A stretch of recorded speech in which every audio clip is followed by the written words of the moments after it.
Buenas noches. Estamos listos para iniciar esta parte del curso. Hoy nos toca desarrollar la unidad número 2 a cargo de otro profesor del staff de este curso, que es don Jorge Faustino. Él va a desarrollar esta unidad 2 y esperamos que sea de su buen provecho digamos, el captar todas las enseñanzas que don Jorge va a impartirles. Entonces, sin más por el momento, yo le voy a dar la palabra a don Jorge para que sea él el que nos dé inicio a la sesión de este día, de esta noche. Don Jorge, adelante. Bien. Muchas gracias, don Nelson.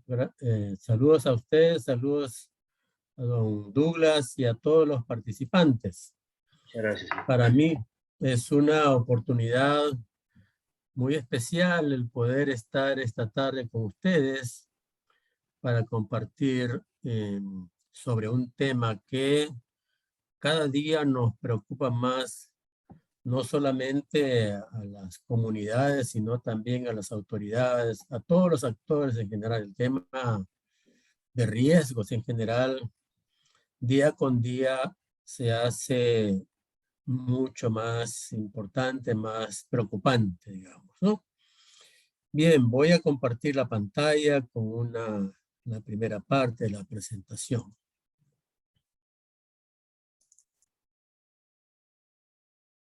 Bien, esta es la unidad 2, cuyo tema central es el ordenamiento territorial y el enfoque de cuencas hidrográficas en la gestión de riesgos, ¿no?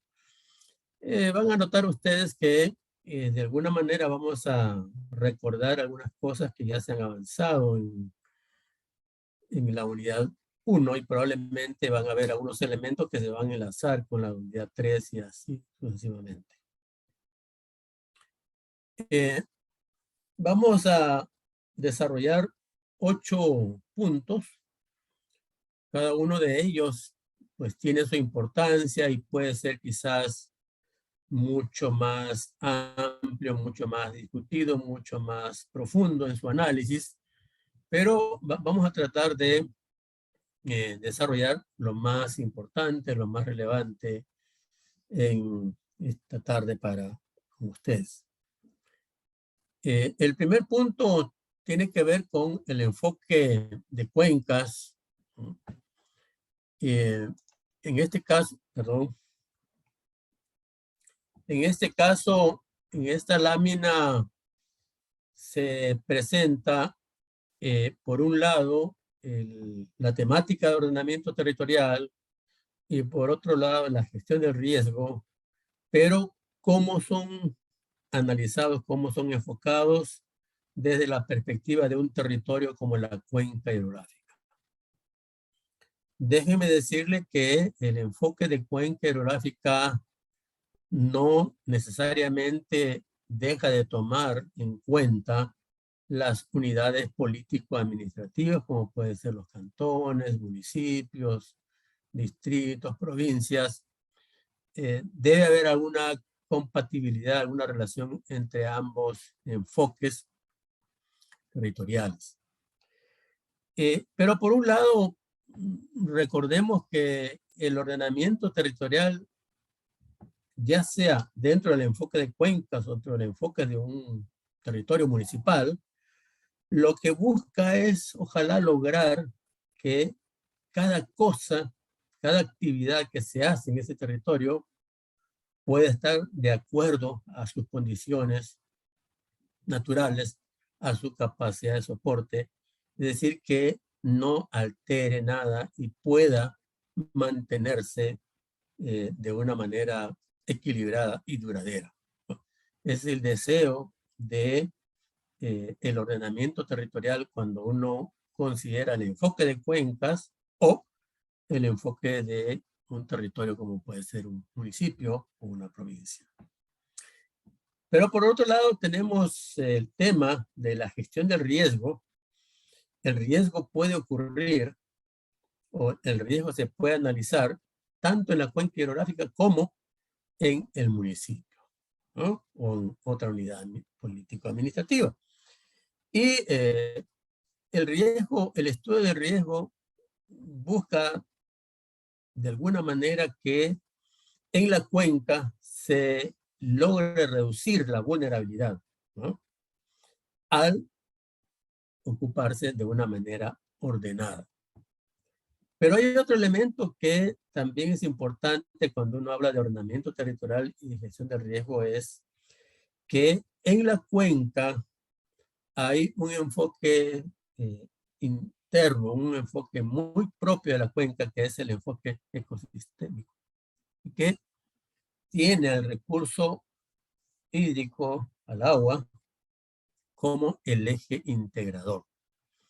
Esto facilita cuando uno estudia la cuenca hidrográfica para hacer sus respectivos análisis, sus cálculos, es mucho más concreto y bien definido. Mientras que si uno toma quizás otras unidades, también se puede aplicar algunos enfoques ecosistémicos, pero tratándose del agua, lo mejor sería tomar a la cuenca como la unidad básica de análisis.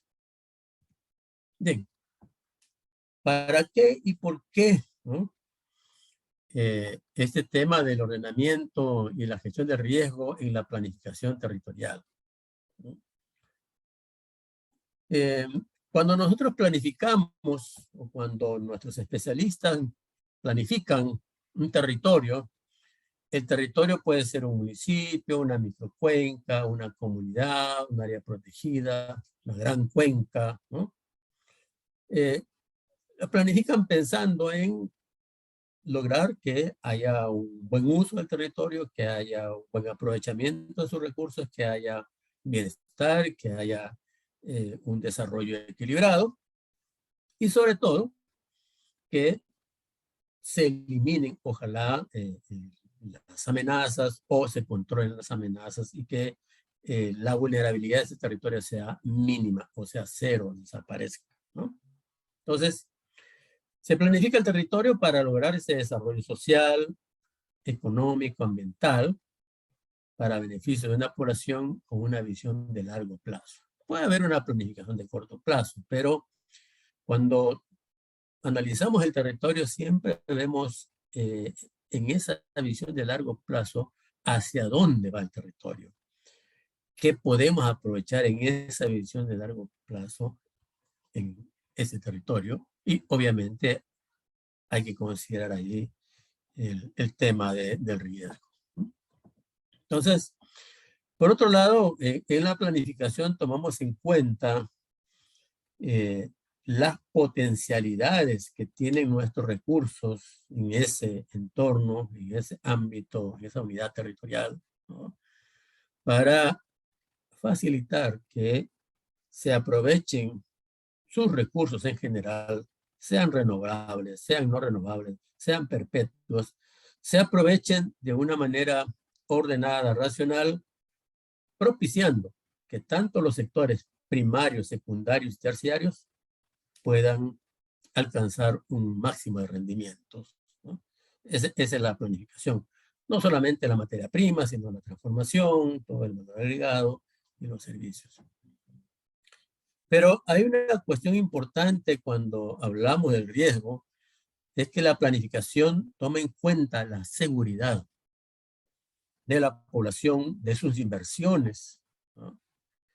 Y obviamente buscamos que si haya algún impacto, el impacto negativo sea el menor posible, o sea cero, o se pueda controlar o reducir plenamente. Continuamos nosotros con el análisis de para qué y por qué.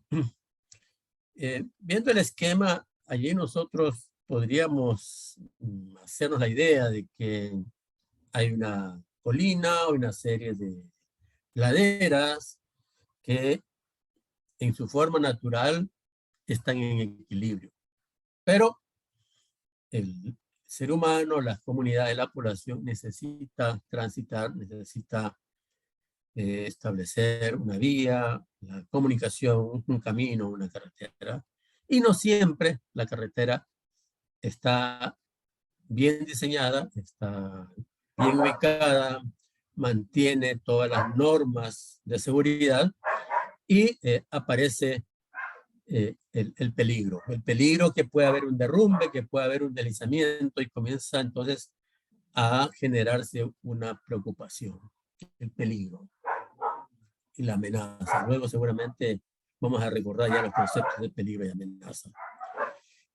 También la ubicación de una ciudad no siempre ha tomado las precauciones, las consideraciones de su localización, de su ubicación, por necesidad, por falta de criterio, por una ocupación espontánea. Se puede ubicar en lugares que pueden estar en peligro o bajo amenazas de desbordamientos, de inundaciones, por tal vez un mal manejo de la cuenca o tal vez simplemente un fenómeno natural fuera de, digamos, de los comportamientos normales de los fenómenos o de los comportamientos hidrometeorológicos. Entonces, cuando hablamos de la planificación, habrá que considerar, ¿no?, todos los peligros, todas las amenazas que puedan afectar tanto la seguridad de las personas, de sus cultivos, de sus actividades en general, ¿no? Habrá que tomar en cuenta también la vulnerabilidad del territorio, ¿no? Es decir, bueno, hay pobreza, será una vulnerabilidad social, ¿no? La geología no es muy estable, hay fracturas, hay fallamientos, entonces será una vulnerabilidad física. No hay organización, habrá una vulnerabilidad social. Ambientalmente es una zona de alta precipitación, entonces una vulnerabilidad ambiental. Así que podríamos decir que en el territorio como la cuenca pueden haber ciertas condiciones que vamos a tener que valorar desde el punto de vista social, ambiental, político, institucional, ¿no? Institucionalmente, tal vez las instituciones encargadas de dar la protección no llegan a ese territorio o llegan pero no tienen los medios para poder actuar. Política, de repente no hay leyes, no hay, digamos, reglamentos, normas, algo falta desde el punto de vista institucional. Y así podríamos hablar de una serie de vulnerabilidades que pudieran considerarse según la situación, según la perspectiva de lo que tengamos en un territorio. Hay un instrumento importante que se ha considerado como el elemento que es fundamental para lograr esa contribución que necesita la gestión de riesgo, es el plan regulador. El plan regulador es un elemento importante que contribuye a que el ordenamiento territorial se pueda plasmar y se pueda llevar a cabo en un territorio con las finalidades de lograr su buen comportamiento, su buen desempeño y que haya realmente seguridad. Entonces, todo territorio debe tener ese instrumento que guíe, que ordene cómo se debe utilizar, ¿no? Sea un plan de ordenamiento territorial, sea un plan que tome en cuenta elementos que ayuden a ordenar. En Costa Rica, pues el instrumento clave para los municipios y otras unidades territoriales ha considerado tomar como elemento, como un instrumento importante, el plan regulador. ¿Qué es el plan regulador? es un instrumento de planificación local, puede ser comunitario, puede ser municipal, puede tener otros alcances, que elabora una serie de instrumentos internos como mapas, planos, reglamentos, y algunas políticas, de tal manera que pueda lograrse una distribución ordenada de la población en ese espacio, en ese territorio, que los usos de la tierra puedan ser respetados de acuerdo a su capacidad natural, a su vocación, que haya consideraciones técnicas de cómo debe ser la viabilidad, los servicios públicos, las facilidades para las comunidades y que nos dé pautas sobre la construcción, sobre cómo debe estar ordenada la construcción en esas áreas. Esto está consonante o es consonante con la Ley de Planificación Urbana 4240. Este plan regulador obviamente necesita muchos insumos, mucha definición de características del territorio para poder llegar a hacer una evaluación correcta, adecuada.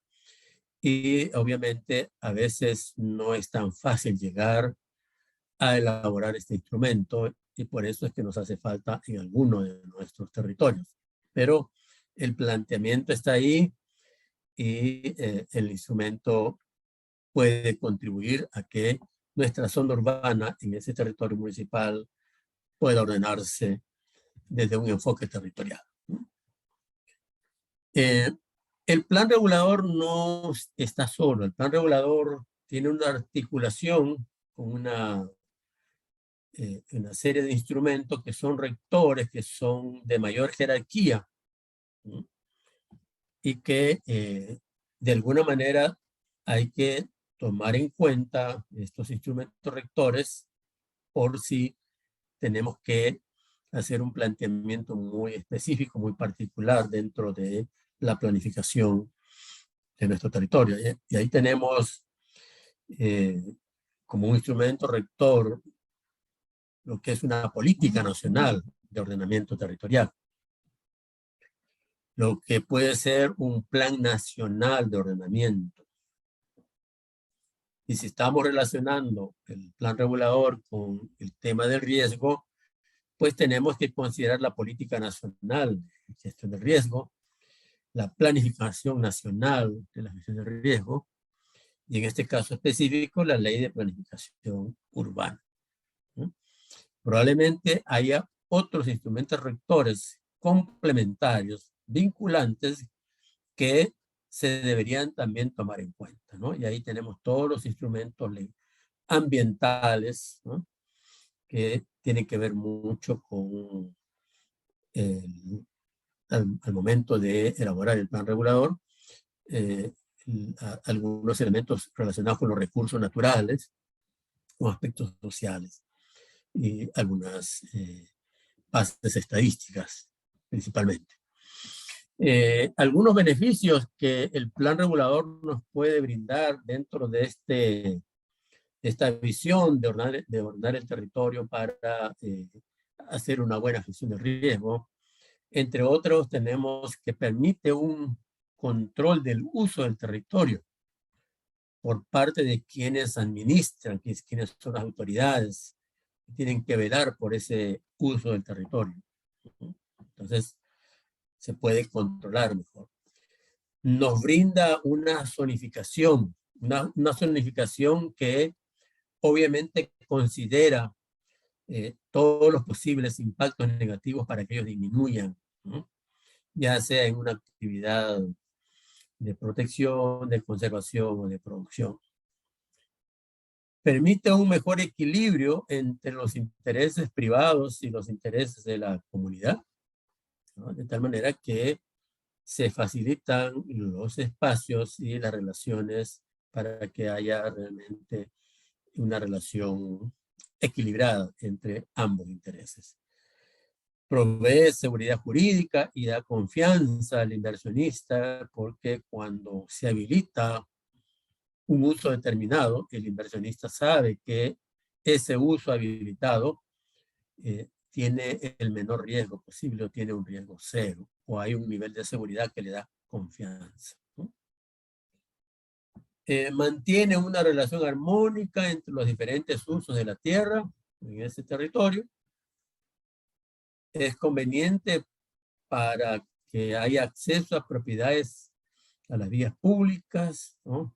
El ordenamiento permite, es decir, esta es el espacio y el área donde se pueden desarrollar las vías públicas.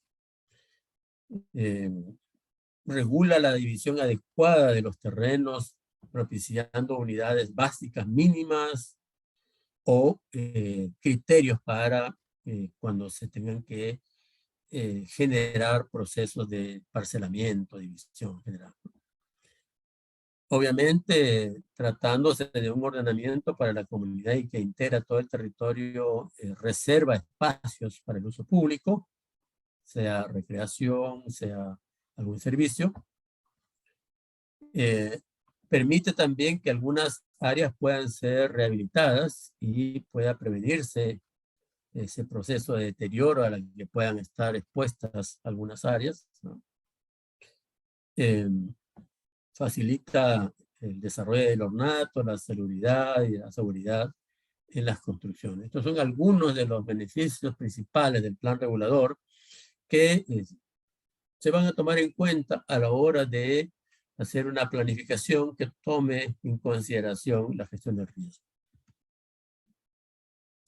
Estos planes reguladores, pues, como decía, tienen un respaldo del marco legal, que está dado por la Ley de Planificación Urbana. Hay un decreto del MINAE que nos provee de un instrumento específico que son los IFAS, los índices de fragilidad ambiental, que se van a tener que determinar para darle mayor seguridad al territorio de la perspectiva de la planificación cuando tomamos la orientación para elaborar ese plan regulador. Hay otras normativas colaterales, como ya había anticipado, temas como la forestal, ley de conservación de suelos, áreas protegidas, de saneamiento, de gestión de residuos, etc. Y también tenemos que tomar en cuenta que hay procesos muy específicos a la hora de elaborar los planes reguladores, que hay un proceso técnico, hay algo que debe respetar, que es un soporte legal con el cumplimiento de una serie de consideraciones desde la perspectiva legal, dentro de lo político, administrativo, y también el plan regulador se fundamenta mucho en un proceso participativo, ¿no?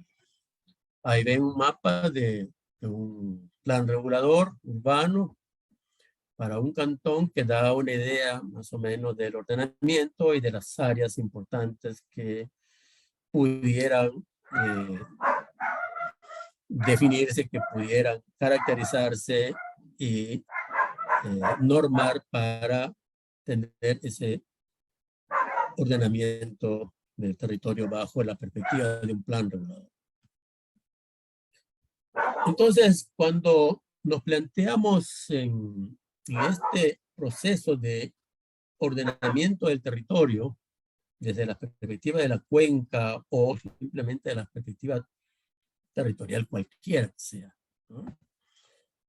La visión del territorio nos plantea un punto de vista que dice, bueno, ¿para qué sirve el territorio?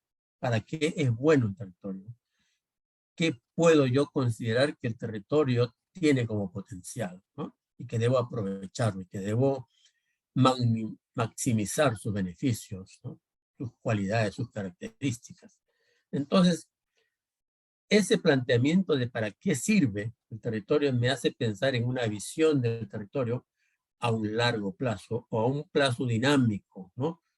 Hoy en día hablamos de procesos transformacionales. Bueno, si el territorio ya está utilizado y tiene bondades, debilidades, problemáticas, bueno, habrá que incluir alguna visión que me permita transformar el territorio, pero esa transformación del territorio sobre la base de para qué sirve o cuáles son sus cualidades, sus características, y no exponer al territorio a algo que puede no funcionar bien y obviamente no estar acorde con la seguridad y sale en ese momento entonces el tema del riesgo.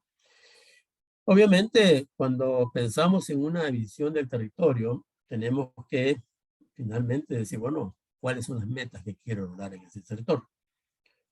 Quiero que ese territorio sea un territorio que tenga un desarrollo turístico, un desarrollo industrial, puede ser un territorio solamente para servicios o donde primen los servicios ecosistémicos, pudiera ser, ¿no? Si el territorio tiene esas características, la potencialidad es brindar ciertos servicios ecosistémicos, puede ser hídrico, puede ser biodiversidad, ¿no? Ahora, dentro de esta visión debe integrarse la gestión del riesgo, ¿no? Dentro de este proceso de planificación debe considerarse el tema del riesgo. Porque si estamos tratando de ordenar y planificar el territorio para que haya un bienestar de la población, obviamente tenemos que pensar en su seguridad, ¿no? En que no haya algo que pueda afectar a las personas, a los elementos que se tienen o se plantean para ese desarrollo territorial. Entonces, ¿cómo incorporamos la gestión del riesgo en esa planificación territorial? ¿No? Por un lado, tenemos que considerar que todo territorio tiene una dinámica propia, natural, ¿no? Si el territorio está hacia una zona donde climáticamente las lluvias tienen un comportamiento, hay una dinámica de la naturaleza que marca, siendo una zona lluviosa, donde hay mucha vegetación, donde hay mucha humedad, donde hay mucha disponibilidad de agua y de repente quizás hasta en exceso, ¿no? O si el territorio es escaso en precipitación, tal vez 800, 1000, 1200, y habrá de repente un comportamiento del territorio que tiene sequías, que hay falta de agua, o que hay que racionar el uso del agua, etc. Entonces, hay una dinámica natural que depende de factores que no son controlados por el ser humano, ¿no? Cuando uno habla de la temperatura, cuando uno habla de la precipitación, cuando uno habla de la evapotranspiración, cuando uno habla de cualquier característica climática, está marcando alguna una característica propia de ese territorio desde el punto de vista natural. Si el territorio fue formado por un origen volcánico o si fue formado por digamos, algún proceso de colmatación de sedimentos en el pasado. Bueno, la naturaleza es que hay un territorio con un suelo que puede ser rico, que puede ser pobre desde el punto de vista de fertilidad, o que puede ser muy accidentado, que puede ser muy plano, y es un factor natural, ¿no? El territorio producto del comportamiento climático puede ser un territorio que tiene una vegetación exuberante, un bosque muy prominente, puede ser que tiene apenas un bosque seco, un bosque que es muy escaso y la vegetación no es predominante, ¿no? Esa es la dinámica natural. Pero en toda circunstancia, en todo espacio, en todo territorio natural, puede estar presente el ser humano o pueden haber comunidades que no solamente son personas, también pueden ser animales, ¿no? Puede ser fauna. Entonces, habrá una dinámica de las comunidades que tienen necesidades, que tienen demandas sobre las características, las cualidades que tiene ese territorio. Entonces, hay una dinámica entre la naturaleza y lo que las comunidades necesitan. Y eso puede entonces generar que haya presencia de una amenaza, un peligro, que puede ser de origen natural. Si una zona es muy lluviosa, puede haber entonces una amenaza de inundaciones, una amenaza de desbordamiento de ríos, ¿no? O si es una zona que está muy cerca de la frecuencia de huracanes, pues habrá una amenaza a esos huracanes, a tormentas tropicales, etc. O si está en una zona de poca precipitación, de repente hay una amenaza a la sequía, una amenaza a la falta de agua, en fin. Y habrá también la amenaza o el peligro que está asociada con la dinámica de las comunidades, que depende de las personas, del flujo de las poblaciones que hacen uso y llevan insumos o utilizan algunos medios que pudieran poner en peligro el territorio. Entonces son amenazas o peligros de origen tecnológico que dependen de la decisión de la población, del ser humano, que tiene necesidad de utilizar un combustible o de aplicar un insecticida o de talar un bosque para habilitar tierra. Bueno, tiene esa necesidad, esa demanda, y entonces se pueden generar amenazas o peligros de origen combinados entre lo natural y lo social. Pero, ¿cómo hacemos para incorporar la gestión del riesgo entonces para que tengamos la posibilidad de minimizar o controlar esta situación? La información es clave. Tener información para poder comunicar, tener información para tomar decisiones, comunicar para que haya una organización que pueda responder, para que se tomen medidas de protección, para actuar a tiempo, ¿no? Para eso sirve la información, para eso sirve la comunicación, y en un territorio, si hay un diagnóstico, si hay una caracterización, el territorio me dirá que, bueno, hay suelos inestables, que hay fallas, que allí el comportamiento de la lluvia es 7.000 milímetros, o de 5.000, o de 3.000, y que eso puede ser un peligro, ¿no? Entonces, con esta información. Si no tengo información, no puedo avanzar mucho más, ¿no?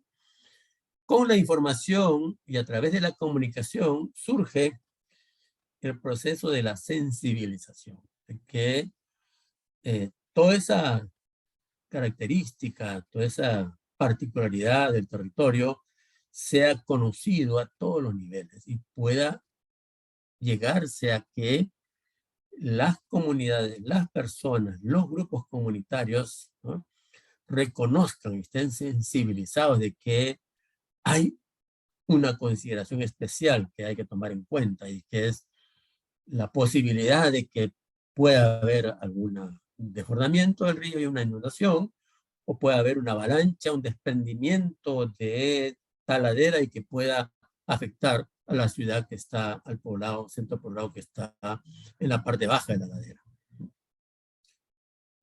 Dentro del concepto de información, comunicación y sensibilización, también forma parte la educación. Hay que educar a todos los niveles, desde el nivel básico comunitario, a los niños, a las escuelas, a los técnicos, a nivel político, a todos los niveles, la educación, porque en todos los niveles tiene que haber algún elemento de decisión y algún elemento de participación para prevenir, para protegerse, para tomar a tiempo alguna decisión. Algo que resulta muy importante es el intercambio de experiencia. Es cómo nosotros valoramos lo que ha pasado en otro lugar y lo que nos dicen otros actores y lo que nosotros podemos rescatar de lo que pasó en otro lugar para conocer los impactos, para conocer cómo se tomaron las medidas preventivas. Ese intercambio de experiencia conjuntamente con la educación es fundamental, ¿no? Ahí se sensibiliza mucho más a los actores, sean técnicos, políticos, comunitarios o líderes. Bien, es importante, obviamente, también realizar un diagnóstico del territorio. Si vamos a informar y a comunicar y a sensibilizar, lo tenemos que hacer con base a conocimiento, ¿no? Un diagnóstico que sea realizado pensando en el tema de riesgo, ¿no? Conocer mediante mapas dónde están las zonas con peligro, las zonas vulnerables, o las zonas que tienen mayor posibilidad de, pues, de ser afectados. También una zonificación que me pueda presentar cómo es el territorio ahora, de acuerdo a las actividades presentes, y cómo podría ser al futuro, siguiendo la proyección, las tendencias de lo que tenemos actualmente. Ese modelo futuro no es fácil porque es como simplemente una prospección, una idea que uno puede tener hacia futuro, pero que debe estar fundamentado en algunas variables que se miden. Por ejemplo, el crecimiento poblacional me va a demandar mayor cantidad de agua o me va a generar mayor cantidad de residuos y eso me puede permitir eh, proyectar hacia futuro qué situaciones puedo tener, ¿no? ¿Cómo incorporamos la gestión de riesgo en la planificación territorial? Con normas. Es bueno tener normas, ordenanzas, políticas, reglamentos que puedan ser afines al tema de ordenamiento, al tema de la planificación, al tema de riesgos. También es importante contar, tener el dominio, tener el conocimiento de las medidas preventivas, de lo que nos puede conducir a prevenir para no estar expuestos y no sufrir esos impactos negativos. Y uno de los elementos importantes también que pueden estar dentro de toda esta visión es la posibilidad de instrumentar un sistema de alerta temprana, un sistema que nos permita que ante el posible evento y ante la amenaza y ante el peligro, haya algo que nos alerte a tiempo y nos permita entonces ocupar sitios seguros y evitar, digamos, pérdidas de importancia que nos pueden afectar tanto a la salud humana como a todo lo que la comunidad tiene. Algunas recomendaciones pueden ser los antecedentes que uno debe considerar, ¿no?, de nuestro territorio, ¿no? Hay que recurrir a la, la historia que nos pueden contar aquellos pobladores que iniciaron o que estuvieron mucho tiempo allí y que nos pueden dar alguna pauta de el antes, el ahora y posiblemente el después.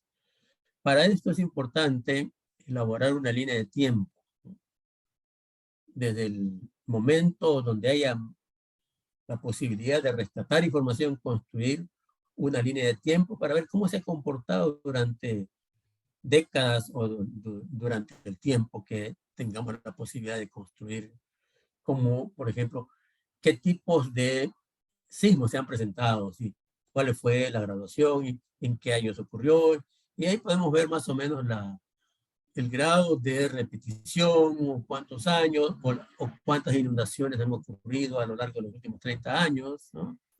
Es decir, la historia de la comunidad para conocer cómo fue la experiencia y qué nos dejó de lección alguna de estas situaciones que se manifestaron como desastre natural, ¿no? Eh, Como ya mencionaba que la información es clave para analizar y tomar decisiones, tenemos que considerar que en el tema de riesgo es importante tener no una información tipo radiografía, sino es importante tener una información histórica, o sea, una serie de tiempo que a los especialistas en la hidrología o en análisis de eventos que tienen como base la posibilidad de calcular cuál sería su comportamiento, nuestros especialistas con una serie de tiempo o con varios años, mientras más tiempo se disponga, es mejor y que la calidad del dato sea realmente confiable. Es importante, ¿no? También, pues, los procesos participativos para escuchar los puntos de vista, para escuchar las preocupaciones y para ver cómo solucionamos aspectos que son los cuellos de botella o que son los puntos críticos, ¿no? ¿Cómo resolvemos el problema de una familia que está ubicada en un lugar donde se sabe que haya una amenaza, que hay un peligro, si no tiene la posibilidad de ubicarse en otro lugar? Ahí está el proceso participativo, ¿no? ¿Qué solución le damos? ¿Cómo planteamos la posible solución que pueda ser una reubicación? Hay que tomar en cuenta entonces el sentir, la preocupación de la familia, de la persona que está expuesta al peligro y que no tiene otra oportunidad, o cómo resolvemos esa situación. La educación, como ya habíamos mencionado, la educación es importante. Una educación que pueda ser muy sensible, que tenga enfoques sencillos y simples para que haya una comprensión al nivel en el cual uno puede construir el conocimiento, ¿no? O el dominio de un tema. Si estamos a nivel de educación primaria o secundaria, eh, habrá que utilizar un lenguaje adecuado a cómo es el nivel de posible captación de ideas del estudiante. Si estamos a nivel de una comunidad, habría que tomar en cuenta, ¿no?, el promedio de la educación básica que tienen para poder hablarles de términos quizás un poco complejos o quizás un poco conocidos.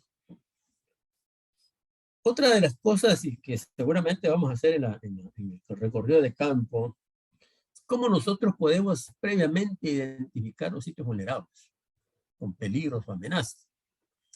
Quizás un poblador que tiene tiempo en un lugar determinado pueda decirlo de una manera práctica, ¿no? Que este lugar tiene o puede estar, ¿no?, en peligro por tal cosa. Pero también los técnicos o los especialistas en geología o en sus temas que dominan cada uno de las especialidades pueden decir, bueno, es que aquí hay una condición que me indica que hay un peligro, que hay una amenaza. Entonces, esto deberíamos tenerlo mapeado y debería ser de conocimiento de todos para poder tomar algunas precauciones a tiempo, ¿no? También deberíamos tener alternativas para ocupar sitios con medidas prácticas y efectivas para controlar o mitigar los peligros, ¿no? Si nuestro terreno es vulnerable a algo, bueno, ¿qué medidas, qué prácticas puedo tomar en cuenta? ¿Habrá o no habrá alguna práctica, ¿no? Algo que también deberíamos conocer como recomendación es pensar en la dimensión de la pérdida si ocurriera el desastre para valorar el proceso precautorio, la precaución que tomar, ¿no? Para tomar a tiempo, no necesariamente un ordenamiento, un plan, pero sí quizá una medida, por lo menos de mitigación. Y algo importante que va a aparecer de esa historia en la línea de tiempo, que aquí se recoge nuevamente lo que se pudo rescatar en la línea de tiempo es conocer la resiliencia y la capacidad adaptativa frente a estos problemas que son los desastres, que pueden haber afectado muchas veces, pero la comunidad es resiliente, la comunidad logra superar, logra salir adelante con alguna decisión, con algunos medios o con algunas medidas. Y obviamente también la capacidad para adaptarse a las condiciones de sequía, a las condiciones de estrés hídrico, a las condiciones de variaciones, digamos, climáticas o hidrometeorológicas en general. Bueno, hay una preocupación, hay un objetivo que va dado a cómo se mide, cómo se valora el riesgo, ¿no? Hay muchos avances de técnicos o de los estudiosos en estos temas que eh, parten de un planteamiento general y que dicen que hay una relación entre la amenaza y la vulnerabilidad que permite definir el riesgo, ¿no? En matemáticas se dice que el riesgo es una función de la amenaza y la vulnerabilidad. Si la amenaza es cero, bueno, vulnerabilidad por cero, el riesgo no existe. Si la vulnerabilidad no existe, ¿no? Entonces igual es cero. Pero cuando estamos en esta ecuación que llaman los especialistas, los técnicos, no es tan fácil simplemente resolver con la idea de que hay una multiplicación. No, hay una relación, que el riesgo se incrementa en la medida que hay mayor amenaza y mayor vulnerabilidad, ¿no? Hay mayor riesgo.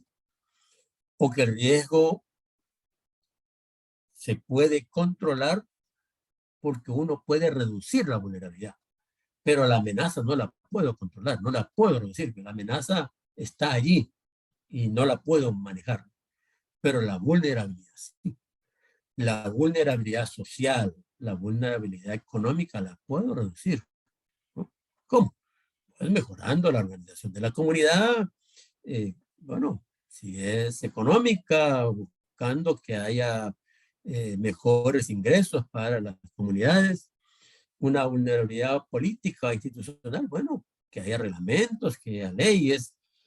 Yo puedo hacer algo en la vulnerabilidad, pero donde no puedo hacer nada es en la amenaza.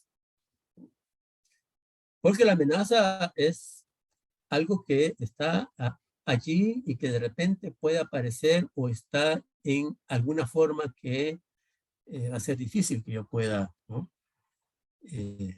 Lograr hacer un cambio. Ahora, obviamente, cuando hago una planificación territorial, tengo que tomar en cuenta esta amenaza. Y cuando ya logro tipificar, o logro caracterizar, o logro identificar la amenaza, la planificación debe tomar en cuenta esa amenaza para que el riesgo sea, ojalá cero, ¿no? O sea, mínimo. Entonces, esta es como la expresión más básica, la expresión inicial, ¿no? Que es una función que me permite decir que hay un factor que es la amenaza y un factor que es vulnerabilidad, y que con esa relación yo puedo entender, puedo hacer un cálculo a través ya de fórmulas mucho más desarrolladas, la determinación del riesgo. Pero obviamente los estudios pueden seguir avanzando y la forma como se analiza podría cambiar. Y aquí hay un término que seguramente he escuchado, no sé si ya lo dijeron en alguna parte de la clase, que es la exposición y la capacidad adaptativa, que ya lo mencionamos, ¿no?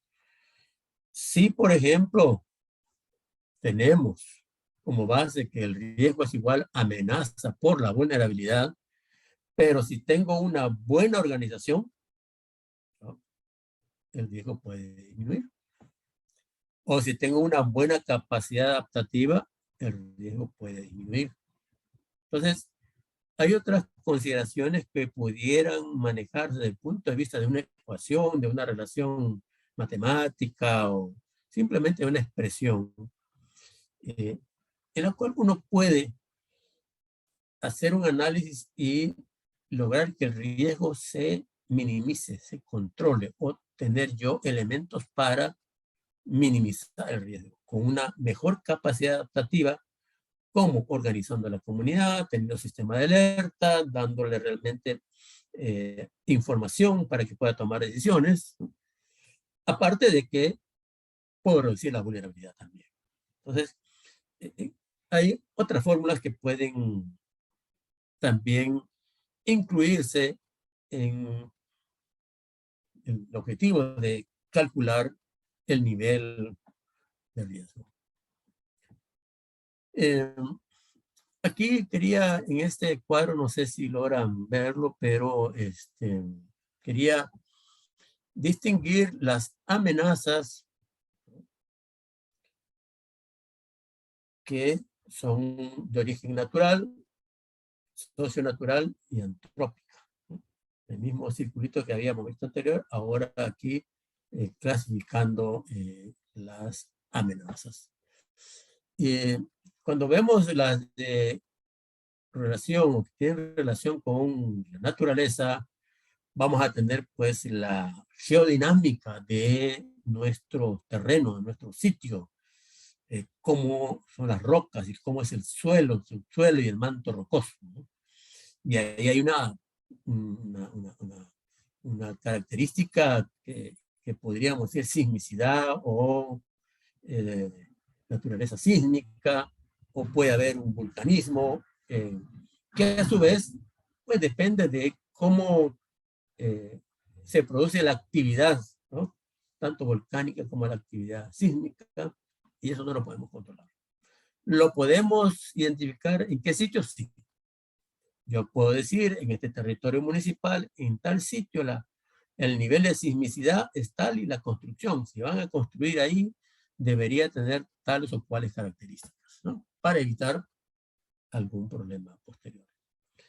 Tenemos por otro lado la amenaza natural que tiene relación con el comportamiento hidrometeorológico, ¿no?, la parte climática, y donde estamos nosotros viendo, por un lado, si hay un exceso de lluvias, si hay lluvias que se concentran rápidamente en un periodo muy corto de tiempo, la capacidad del drenaje de nuestros ríos será mínima y van a provocar inundaciones.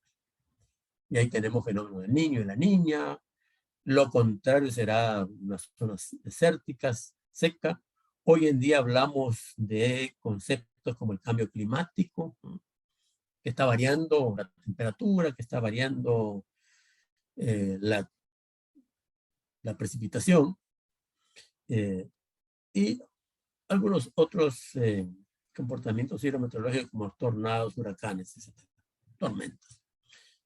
Tenemos la geodinámica externa, ya no lo interno, como es la roca y cómo están los estratos, no, no, no. Ahora, la geodinámica externa, lo que está en la superficie del suelo, o lo que está inmediatamente a la roca madre, ¿no?, que es el suelo, el subsuelo, y que puede estar amenazado por desgaste, movimiento, traslado de partículas, dando lugar a lo que se llama la erosión, ¿no?, hídrica, eólica, laminar, etc. Así como también los deslizamientos, los aludes torrenciales o desplazamiento de masas, ¿no? Y está la amenaza biológica, ¿no?, que tiene que ver con ese equilibrio que se debe mantener entre flora y fauna, que hoy en día están dando lugar, en vista que se han alterado todas estas áreas que en el pasado fueron ocupadas por elementos biológicos como flora y fauna que hemos habilitado para siembra de cultivos, o que hemos habilitado para pastoreo, o que hemos habilitado para cualquier uso, y que ya no tienen los elementos que antes mantenían en equilibrio el sistema en general, ¿no? Y aparecen ahora enfermedades epidémicas, enfermedades que de las plantas y animales pueden pasar a los seres humanos. Eh, Hoy en día hablamos de la zoonosis, que es parte de justamente de esta amenaza, y que hay un peligro ahí y que nos está llevando a estudiar realmente dónde está el punto de equilibrio y qué podríamos hacer para controlar esto, ¿no? Y por otro lado está la amenaza socionatural, que ya tiene un componente en el cual el ser humano participa de alguna manera, que son los incendios forestales por mala práctica o por no habilitar los debidos controles, ¿no? También las zonas que pueden estar en peligro de inundación, y que uno se ubica en ese lugar sabiendo que es una zona de inundación, pues ya es una amenaza socionatural. Los deslizamientos, igual, que son provocados por construcción de obras, eh, rotura de equilibrio del punto de estabilidad del suelo, etcétera. Y tenemos por otro lado la amenaza antrópica, que ya depende mucho de una serie de actividades humanas que no son debidamente llevadas a cabo, y obviamente generan una serie de problemas. Ahí está la contaminación industrial, los desechos, todo lo que depende de la actividad, digamos, industrial, el transporte, y todo lo que tiene que ver, digamos, con la actividad humana que no guarda y mantiene en equilibrio, o no considera, pues, los límites permisibles de un buen uso y un buen ordenamiento, ¿no? Entonces, cuando nosotros estamos eh, queriendo ordenar y calcular el riesgo, eh, una de las formas para ejemplificar y ver todos estos resultados de los estudios y de los cálculos, lo mejor es una expresión gráfica en mapas, ¿no? Entonces, es bueno tener un mapa de peligro, dónde están los peligros, dónde están las amenazas, peligros, ¿no? Cuáles son los sitios vulnerables, ¿no? Es un mapa de vulnerabilidad, y, lógicamente, un mapa de riesgo, para que podamos tener la claridad de que el riesgo ahí es de tal tipo, de tal naturaleza, de tal magnitud, y que las medidas a tomar podrían ser tales o cuales. Esa es una forma gráfica. Aquí unas láminas muy genéricas que nos pueden ilustrar de cómo la falta de ordenamiento genera, pues, el riesgo. En la primera lámina, la ubicación de viviendas en el cauce o alrededor del cauce del río no es lo más conveniente. Desde el punto de vista de ordenamiento territorial, eso está mal, eso genera, lógicamente, ¿no?, un peligro inminente, está en un riesgo, hay un máximo riesgo ahí, ¿no? Por otro lado, tenemos en la lámina 2 el comportamiento de un deslizamiento por probablemente alguna mala práctica al romper el punto de equilibrio en el talud, o simplemente al tener alguna carga que el suelo no es capaz de soportar. Quizás en el pasado hubo allí algunas coníferas, y las coníferas amarraban el suelo y se mantenía en equilibrio, pero cuando se retiró la cobertura forestal y se expuso a otra actividad, gradualmente el suelo se fue desplazando, y después se acumuló la energía y ocurrió el desplazamiento. El caso típico de las vías de comunicación o las carreteras, que pueden ser afectadas por deslizamiento de laderas, también por una falta de previsión, por una falta de estudios adecuados para que la localización no pudiera haber ocupado un sitio que es vulnerable o que estaba expuesto a algo. Y muchas veces tomamos decisiones prácticamente de ubicarlos en sitios difíciles, ¿no? En sitios que pueden estar expuestos a peligro, igual como el río. Y aquí la construcción en esa ladera. Entonces, hay un proceso de la gestión de riesgo, ¿no? Este proceso de la gestión de riesgo está bastante explicado en un documento de la Comisión Nacional, ¿no?, de Prevención de Riesgos y Atención de las Emergencias, que creo aquí está como autor, vi ahí a Javier Saborío, don Sergio Mora, etcétera, ¿no? Son colegas que trabajan en el tema de riesgos y parten de que una línea importante es el conocimiento del riesgo, como ya habíamos mencionado en algunas láminas anteriores, ¿no?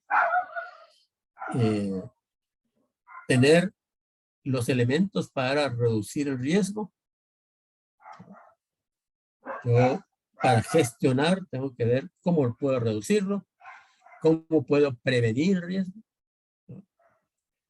Cómo puedo proteger las inversiones, cómo puedo desarrollar alguna estrategia y qué elementos para proteger desde el punto de vista financiero las inversiones que tengo en ese lugar. Es importante que, aunque uno no debería,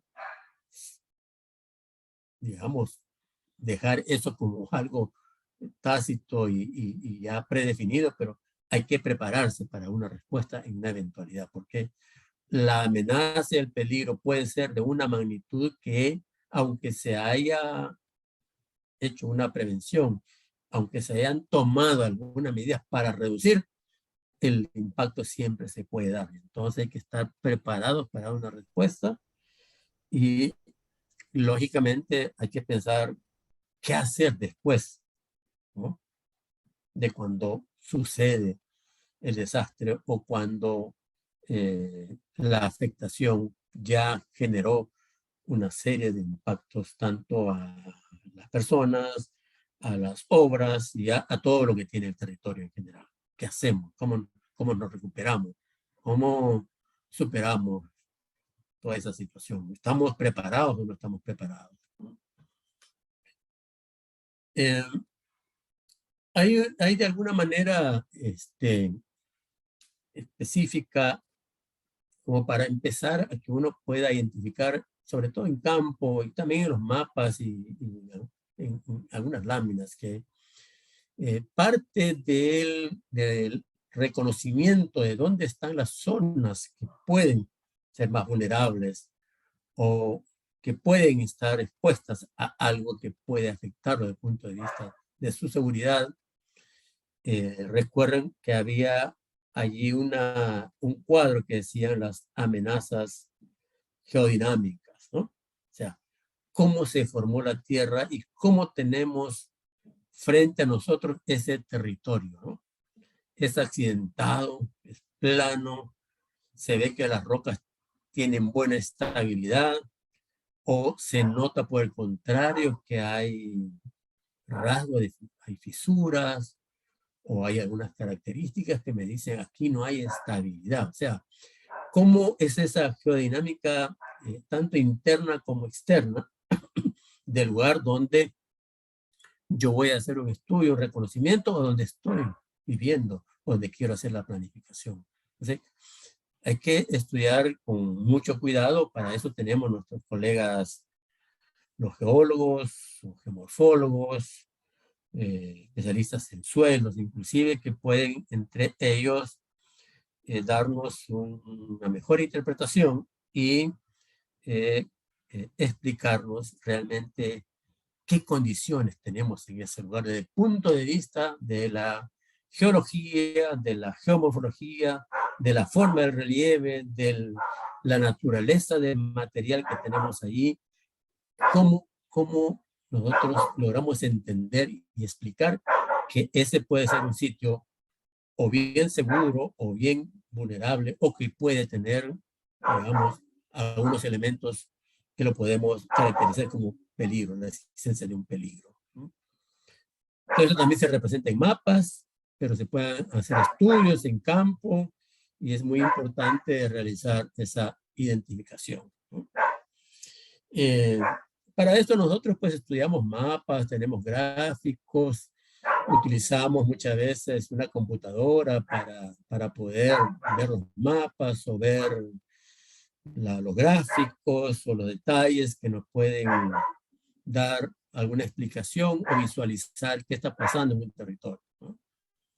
Entonces, un mapa lo construye un experto en geografía o alguien que tenga conocimientos y herramientas para representar de una forma gráfica lo que tiene un terreno, lo que tiene un territorio, lo que tiene una cuenca, lo que tiene un municipio, ¿no?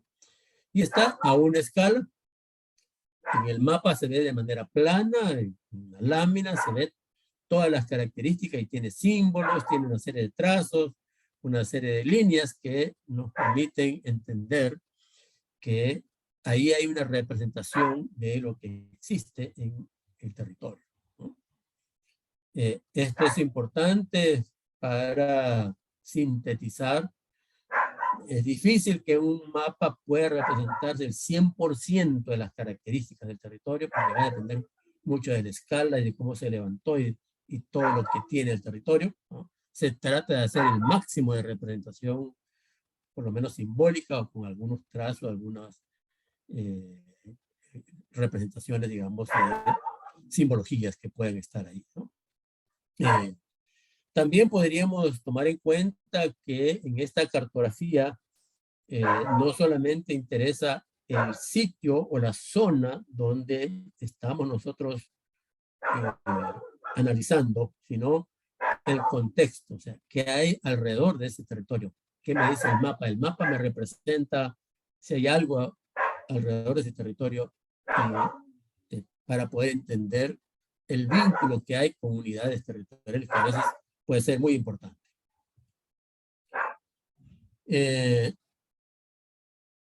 Hay diferentes formas de hacer mapas, ¿no? El mapa de riesgos puede ser hecho por la comunidad, con ayuda, con orientación de un experto técnico o con alguien que tenga alguna pericia, alguna práctica de representar de forma gráfica, a escala o aproximadamente ese tema de riesgo, ¿no?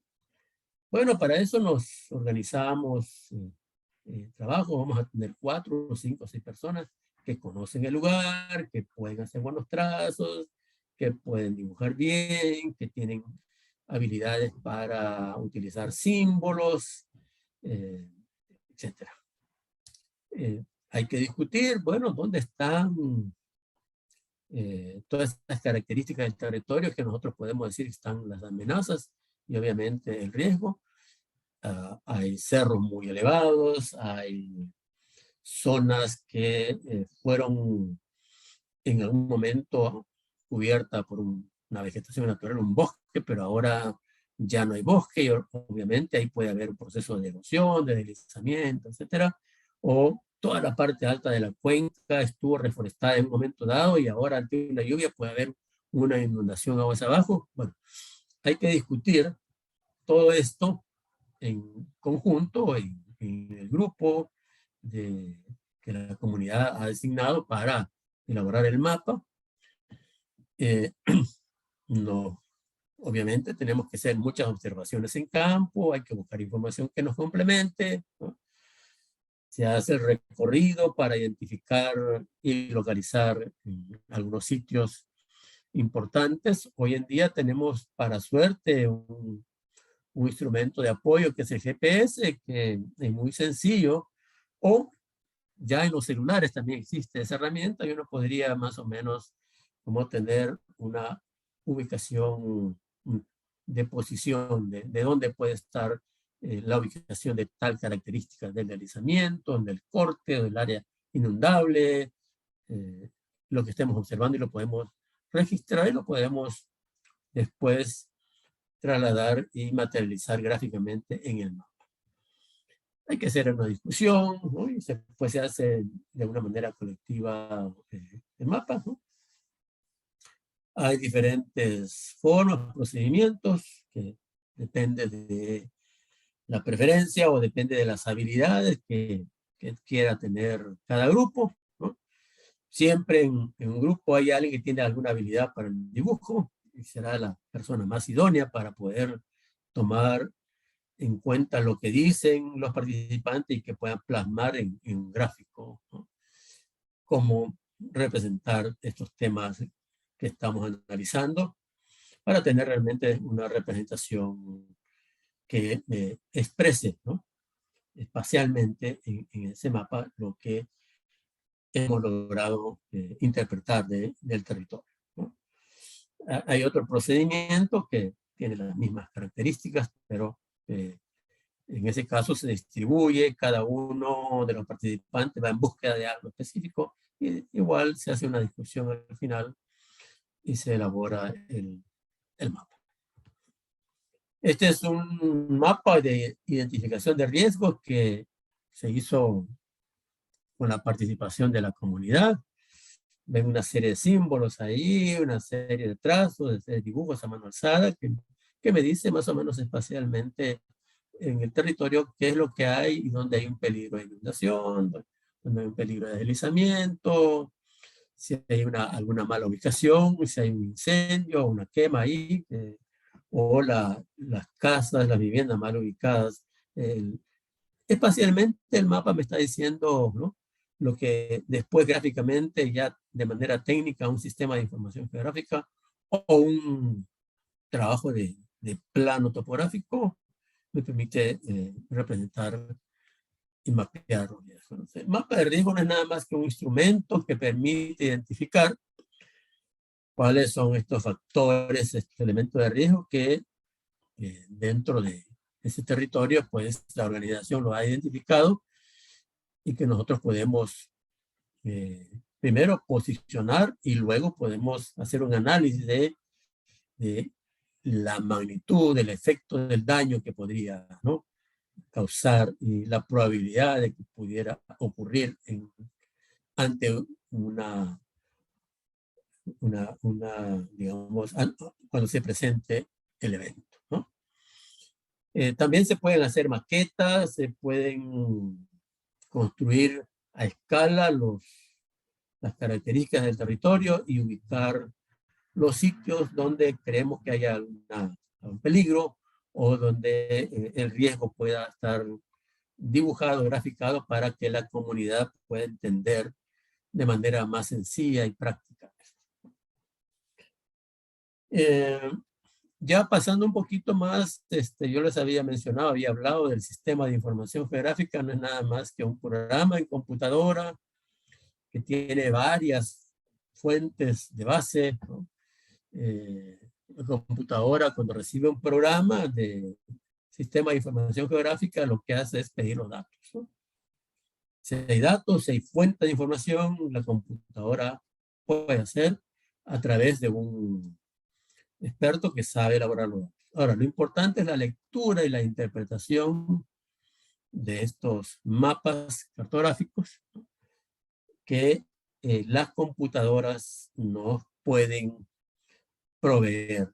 Y ahí hay que recurrir al dominio de la simbología y a ubicar elementos sobresalientes en el mapa, ¿no?, para poder tener una ubicación, digamos, que nos permita identificar los sitios principales, partiendo de la ubicación del río, del cerro más alto, de los bosques o de una comunidad, etcétera, ¿no? Entonces, hay que tomar en cuenta que este sistema de información geográfica que me permite tener un mapa técnicamente bien elaborado, trata de representar todo lo concerniente a las amenazas, a los peligros, al riesgo, de tal manera que pueda ser valorado, leído, interpretado, utilizado por técnicos, líderes, autoridades y todos aquellos que pues tienen alguna base de información sobre lo que es un riesgo y una amenaza, ¿no? Los mapas pueden ser de diferentes calidades o detalles, que son las escalas de representación. Hay escalas que son bastante bien detalladas y que uno pudiera ver fácilmente cualquier unidad en el terreno, y hay unas escalas que son muy generales que algún detalle no aparece en el terreno, ¿no? Entonces, el programa de Sistema de Información Geográfica me puede desplegar solamente, ¿no?, en una imagen dónde están los sitios que son vulnerables por inundación. Y solamente aparece un sitio, un mapa, donde están los sitios que pueden ser, digamos, los identificados donde podría ocurrir una inundación. O los deslizamientos. Entonces, el programa de Sistema de Información Geográfica actúa ahí bajo algunos comandos y dice, bueno, aquí está la imagen que me identifica los sitios donde hay deslizamiento. O el mapa de la erosión. Entonces, sacan una imagen donde está todo lo que significa erosión. Entonces, esto pues ya lo hace un técnico, un colega que conoce y sabe utilizar estos programas y que puede explicar, ¿no? Algunos análisis de casos, yo estoy en Turrialba y estoy muy familiarizado con lo que ocurre en la ciudad de Turrialba. Esta es la cuenca del río Turrialba, que en realidad no es una subcuenca, es una subcuenca, pero es una subcuenca que tiene características de ser un torrente, como si fuera una torrentera, porque en pocos metros hay un desplazamiento de altitud muy significativamente. En la parte baja está como a 600 y en la parte alta llega a cerca de 3000. Entonces, en pocos 100 kilómetros, la diferencia de altura es significativa. Obviamente, cuando llueve hay un desplazamiento del agua superficial de concentración que se comporta como si fuera un torrente. Y esto pues se complica porque la ciudad de Turrialba se ubicó en la zona justamente donde la concentración del agua pues llega a su máxima posibilidad de ocurrencia y, se ha ubicado justamente en las márgenes del río, ¿no? Entonces, eso hace que Turrialba pueda, cada vez que haya algunos comportamientos fuera de lo normal, hay peligro de inundaciones, tiene algunas quebradas que son tributarios, que son mucho más, digamos, con mayor peligro, pero ahí tenemos la problemática justamente de la falta de un ordenamiento territorial, ¿no? Aquí está en la primera, hacia la mano, hacia la parte izquierda está la ciudad de Turrialba, ¿no?, que se localiza en la parte baja de la cuenca, y esa ubicación hace que haya una alta exposición, ¿no?, alta vulnerabilidad y obviamente un alto riesgo. ¿Qué se puede hacer? Bueno, se han hecho en el pasado muchos intentos de proteger las márgenes, de reubicar, pero no ha tenido mucho resultado. Algo ha mitigado, no es que no ha servido todo, ¿no? Pero se puede decir que hay una debilidad en ese ordenamiento. Estamos ubicados ahí en zonas críticas, ¿no? Bueno, el volcán Turrialba también igual, ¿no?, para suerte o para valorar que no siempre el impacto ocurre muy cerca de las áreas habitadas. El volcán Turrialba, las cenizas casi en muy pocas ocasiones han llegado a afectar el área urbana. Por la dirección del viento y otras características se han trasladado a otras zonas. Por otro lado, tenemos el cambio climático también, que tiene que ver mucho con el plan de ordenamiento territorial y el tema de riesgo, apareciendo el concepto del riesgo climático, ¿no? No solamente las inundaciones por el comportamiento hidrológico natural, sino ahora para algunos sitios se incrementa la precipitación y obviamente hace que haya una preocupación hay una amenaza que ya no solamente es resultado de un comportamiento hidrometeorológico, sino que el cambio climático puede, digamos, acrecentar, puede intensificar esto, ¿no?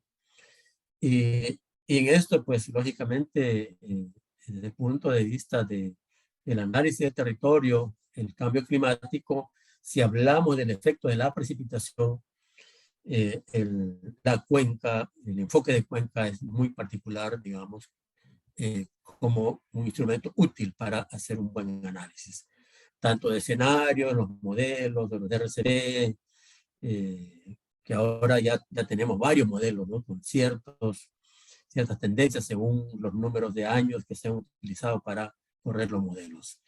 El hecho es que el tema de cambio climático debe ser incluido dentro de la planificación del territorio y debe ser incluido dentro de la gestión del riesgo cuando estamos hablando de analizar este tema, ¿no? Entonces, este enfoque de cuencas, este enfoque hidrográfico que se plantea sobre un territorio determinado, tiene la particularidad que tiene un enfoque de sistema y que trata de integrar a todos los elementos que pueden estar asociados, vinculados a la funcionalidad de ese sistema hidrográfico, ¿no? Que es el que recoge una cantidad de agua y lleva hacia a un lugar determinado. Y hay toda una serie de factores que inciden en que el agua se concentre, el agua erosione, el agua se contamine, el agua pueda tener un comportamiento de desplazamiento a velocidades o a volúmenes que pueden afectar no solamente el cauce, sino todo lo que está alrededor del cauce. Y desde el punto de vista de cuencas, hay un nivel de organización que se llama Comité de Cuencas, que podría eventualmente ser contribuyente también con la gestión de riesgo. Y que allí propiamente podríamos analizar las inundaciones, deslizamientos, sequías, que son propiamente del enfoque de cuencas. No quiere decir que los otros peligros y amenazas no se puedan considerar, ¿no? Sin el enfoque de cuencas siempre se pueden analizar los territorios, solamente hay que tomar en cuenta la relación entre las partes altas y las partes medias o bajas. Si hay que prevenir inundaciones, siempre puede utilizar la cuenca, aunque estemos hablando de un dominio territorial político administrativo diferente de cuenca.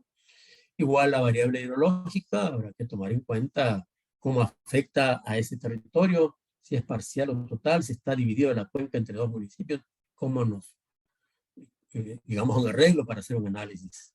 En cuanto a la temperatura, no será necesario. La temperatura es una variable que es completamente, digamos, complementaria al enfoque de cuenca, no se necesita, aunque puede ser perfectamente parte del análisis, ¿no?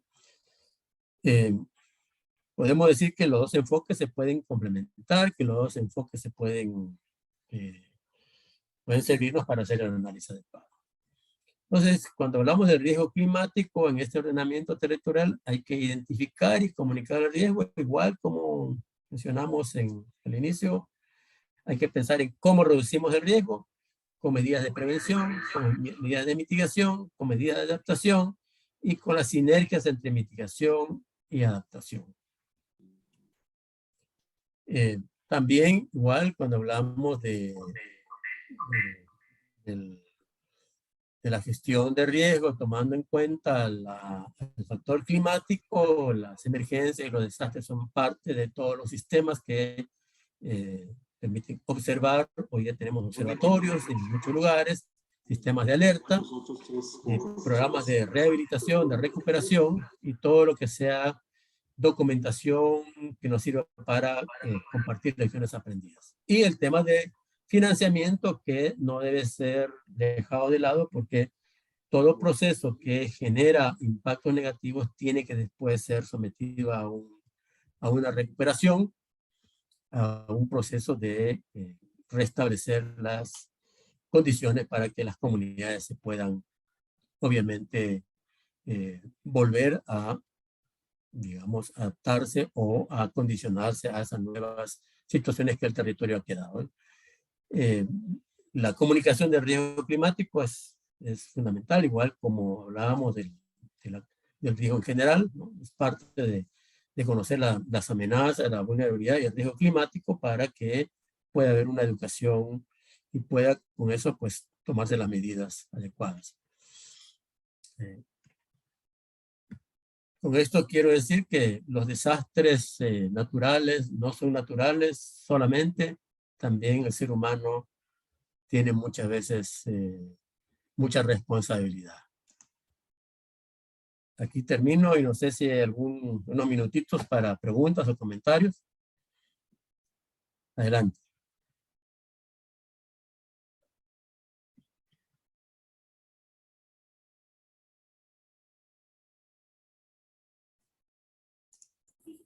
Profe, disculpe, de acuerdo a la información que usted está dando, yo tengo una duda en la unidad 2 porque dice ahí que se va a abrir una actividad, pero dice para el 22 de marzo. Sí. Entonces, esta semana no tenemos que hacer ningún trabajo, entregar nada. No. Porque según me decía, y tal vez me corroboran don Nelson y Douglas, es parte de lo que va a ocurrir en campo, ¿no? Hay un trabajo de campo en el cual se debería aplicar parte o lo que hemos visto ahora, o complementar o ampliar, ¿no? Sí, en el foro les voy a pedir que me hagan comentarios, pero les voy a poner un par de preguntas para que voluntariamente pues me hagan algunos comentarios, que siempre es bueno que haya algún intercambio, porque no todo se ve rápidamente aquí en una clase de 2 horas, es muy poco tiempo para un tema tan amplio. ¿Algún comentario, alguna pregunta? Hemos dejado tareas esta semana porque no tienen mucha lectura. Y yo los invito a canalizar dudas de la semana pasada y de esta charla o esta exposición de don Faustino, para, como dice él, para tener una buena retroalimentación y ayudarnos, o sea, a escuchar, no ayudarnos, sino que haya una buena, sintamos que hay una buena recepción de las charlas, de las clases que se dan, y para escuchar sus comentarios y sus inquietudes, no importa lo que sea, ¿verdad? Porque todo eso es aprendizaje para todos. Y también nosotros ya tenemos las tareas de las personas que nos las enviaron a tiempo, y agradecemos en ese aspecto a la gente que ha enviado con tiempo las tareas.